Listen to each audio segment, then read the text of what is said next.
পুনেতেই hotel ইন্ডাস্ট্রিতে কাজে ঢুকে পড়ি। যেহেতু তোমরা আমার ফ্যামিলি মেম্বার, সো তোমাদের কাছ থেকে আমি কোনো কিছুই লুকাবো না। যেহেতু আমি একটা মেয়ের সঙ্গে রিলেশনে ছিলাম, যার জন্য করো চুরি সেই বলে চোর। আমি আমার লাইফের স্টোরি বলছিলাম, সেখানে ভাইও ঢুকে পড়েছে। Hello guys, welcome back to the new blog. আজকে হয়তো ঘোরাঘুরি বা অন্য কিছু কোনো কিছু জানাবো না, হ্যাঁ, বিকজ তোমাদের সাথে আমার অনেক কথা আছে, ঠিক আছে। আর আমি প্রায় আমার চ্যানেলে যারা যারা আমাকে এখন নতুন দেখছো তাদের সবাইকে বলে দিই, আমার চ্যানেলে প্রায় এখন বর্তমানে 17,900 সাবস্ক্রাইবার রয়েছে। এইটা অ্যাচিভ করেছিলাম আমি প্রায় 1 বছর আগে, যেটা আমার প্রায় ছিল 18,000 সাবস্ক্রাইবার। হ্যাঁ, তারপরে আমার লাইফে এমন কিছু ঘটনা ঘটে যে কারণে আমি ভিডিও পরে আর কন্টিনিউ করতে পারি না। তার জন্য সবাইকে মন থেকে সরি, আর সবাই ক্ষমা করে দিও যে এতদিন তোমাদের ভিডিও দিতে পারিনি। বাট হ্যাঁ গাইস, তোমাদের সবাইকে বলে দিই, সামনে যে প্ল্যানগুলো করে রেখেছি আমি, যে ইন্টারেস্টিং জিনিসগুলো আসতে চলেছে তোমাদের ধারণার বাইরে জাস্ট। হ্যাঁ, তার জন্য কি করতে হবে, আমাকে সাবস্ক্রাইবটা করতে হবে আর রেগুলার আমার সাথে জড়িয়ে যেতে হবে, ঠিক আছে, বিকজ এখন থেকে রেগুলার বেসিসে ভিডিও আসবে। আর হ্যাঁ, তোমাদের সবাইকে বলে দিই যে আমার লাইফে কী হয়েছিল অ্যাকচুয়াল ঘটনা। আমি এখন বাড়িতে আছি, আর তোমরা হয়তো আমার লাস্ট ব্লগ যারা ফলো করেছিলে তারা হয়তো জানবে যে আমি মহারাষ্ট্রে আছি বা পুনেতে ছিলাম, ঠিক আছে। পুনেতে যাওয়ার অনেক রিজন ছিল, ঠিক আছে। পুনেতে যাওয়ার আগে আমার একটা সোনার চেন ছিল, সেটা আমার গলাতেই ছিল, গলার থেকে চুরি হয়ে যায় কলকাতাতে। সো কলকাতা থেকে যখন চুরি হয়ে যায়, আমি ঠিক থাকতে পারি না আমি, ঠিক আছে, যে কি করব আমি কি করব না কিছু বুঝতে পেরেছিলাম না। বাড়িতে ফোন করে বলবো, তারা কি বলবে না বলবে কিছু বুঝতে পারিনি, ঠিক আছে। তো সুতরাং সেই ক্ষেত্রে আমি কি করেছিলাম, মাকে ফোন করে বলেছিলাম ওই রাতের মধ্যে আমাকে টিকিট করে দাও, আমি বাড়িতে যাব না, আমি বোম্বে চলে যাব। তো সেই রাতের মধ্যে আমি টিকিট করি।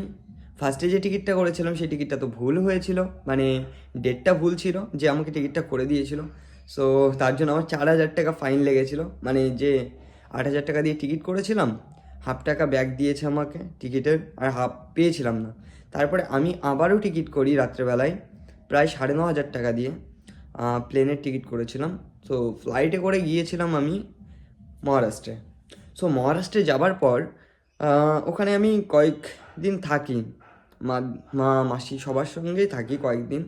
তারপরে খুব প্রেশার বেড়ে যায়, তারপর কি করব না করব ভাবতে না পেরে আমি কাজে চলে যাই, মানে পুনেতেই হোটেল ইন্ডাস্ট্রিতে কাজে ঢুকে পড়ি। সো হোটেল ইন্ডাস্ট্রি যখন ঢুকি তখন আমি মোটামুটি হোটেলে 2 মাস মতো কাজ করি হোটেলে। সো আমার লাইফের এটা খুব আপ অ্যান্ড ডাউনের একটা জার্নি ছিল, যেহেতু আমি ইউটিউবে তখন কোনো কিছু দর্শককে দেখাতে পারিনি, বা তোমরা যারা আমার ফ্যামিলি মেম্বার আছো তাদের সবাইকে আমি কিছু বলতে পারিনি ওই সময়টা।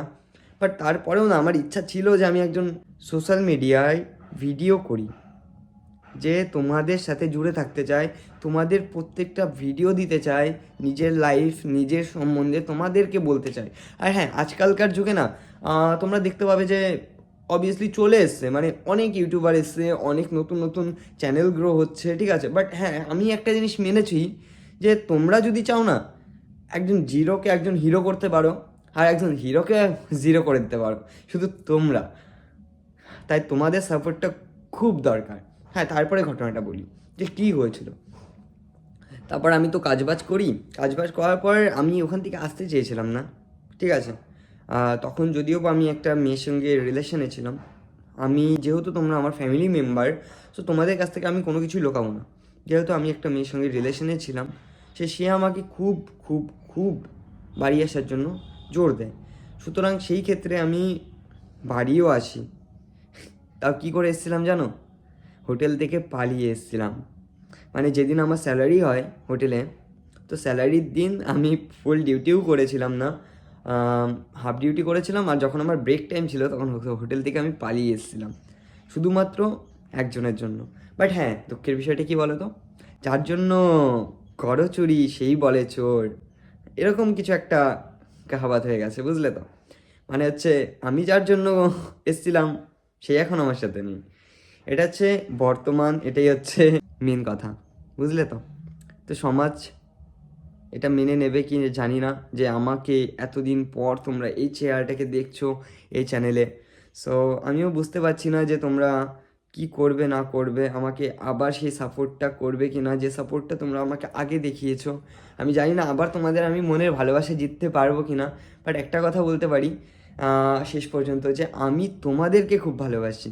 আমি অন্য কাউকে ভালোবাসি কি না জানি না, বাট তোমরা যারা আমাকে সাপোর্ট করেছো এর আগে, বা তোমরা এখন যারা আমাকে সাপোর্ট করছো, তোমাদেরকে অসংখ্য অসংখ্য ধন্যবাদ আর মন থেকে থ্যাঙ্কস। সো বাড়িতে চলে আসলাম, বাড়ি এসছি, তাও বলি তোমাদের কবে আসলাম। বাড়ি এসছি কালী পুজোর সময়, ঠিক আছে। কালী পুজোর সময় আসলাম, তারপরে 2 মাস কেটে গেল, প্রায় 2 মাস যে আমি বাড়িতে এসেছি। সো এই 2 মাসে অনেক ঘটনাই ঘটেছে। নিউ ইয়ারের দিন, সেদিন 2024-এর ফার্স্ট দিন গেল, সেদিনকে আমি ভেবেছিলাম যে তোমাদের জন্য ভিডিও আনবো বা ভিডিও করব, বাট আমার ভিডিও করাতে এমন একজন ছিল যে আমাকে সাপোর্ট করেনি, বাট আমার উপরে ভরসা রাখেনি যে আমি ভিডিও করে ভবিষ্যতের জন্য কিছু করতে পারবো। এই জিনিসটা জানো তো, একটা জিনিস কি, সব কিছু না ভরসার ওপর ডিপেন্ড করে। এখন কেউ যদি কারোর ওপর ভরসাই না করে, কেউ যদি কারোর ওপর ট্রাস্ট না করে, সে কী করে লাইফে আগাবে বলতে পারো? আসলে আমি চেয়েছিলাম আমি একজন সোশ্যাল মিডিয়াতে ভিডিও করি, সো ভিডিওর মাধ্যমেই নিজেকে আগিয়ে নিয়ে যায়, আমাকে যাতে লোকজন চিনতে পারে, আমাকে যাতে লোকজন, সেটাই আমি করছিলাম, ঠিক আছে। বাট কী বলো তো, আমি যাকে চেয়েছিলাম না, সে কোনো দিন আমার এইসব জিনিসগুলো কোনো দিনও পছন্দ করেনি। আমি ভিডিও করি বা তোমাদের সাথে কথা বলি, ঠিক আছে, তোমাদের সাথে যারা আমার ভিডিওটা দেখছো, তোমাদের সাথে কথা বলি, তার এটা পছন্দ ছিল না। তো আমি ওকে ভালোবাসতাম, সেই জন্য আমিও সব কথা মেনে চলতাম। বাট কি বলো তো, বলে না যে নিজের খেয়াল করো সবার আগে, তারপরে অন্যের খেয়াল। তো নিজেকে ভালোবাসতে শেখো, এটা আমি বুঝে গেছি, আর সেটা বুঝিয়েছেও একজন। তো আমি তোমাদেরকেও বলতে চাইবো যে লাইফে যাই করো না কেন, কোনো মেয়ের চক্করে পড়ে নিজের লাইফটা নষ্ট করো না। কারণ আমি আমার লাইফের 1টা বছর অলরেডি নষ্ট করে ফেলেছি। তোমরা যারা আমার সাথে আছো অলরেডি, 17,900 পরিবার আমার, যারা আমাকে এখনও সাবস্ক্রাইব করে রেখেছো, এখনও আশা করো যে আমি ভিডিও দেব, তাদেরকে মন থেকে থ্যাঙ্কস। আর হ্যাঁ, যদি এই ভিডিওটাতে আমি 50 লাইকস পাই, তাহলে নেক্সট একটা ব্লগ আসবে, যেটা কালকেই আসবে। যদি আজকে আমি এই ভিডিওটা পোস্ট করি, তো কালকে ওই ভিডিওটা আসবে।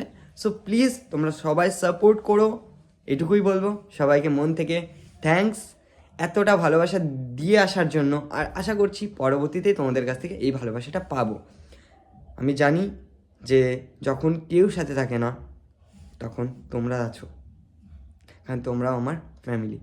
চলো, এই বলে আজকের ভিডিওটা এই পর্যন্তই রাখছি। ভালো লাগলে অবশ্যই একটা লাইক করো, চ্যানেলে নতুন হলে সাবস্ক্রাইব করো। এখানে আমার ভাইও চলে এসেছে, দেখতে পেয়েছো? আমি আমার লাইফের স্টোরি বলছিলাম, সেখানে ভাইও ঢুকে পড়েছে। যাই হোক না কেন, ভালো থেকো সবাই, সুস্থ থেকো, টাটা, জয় হিন্দ, জয় ভারত।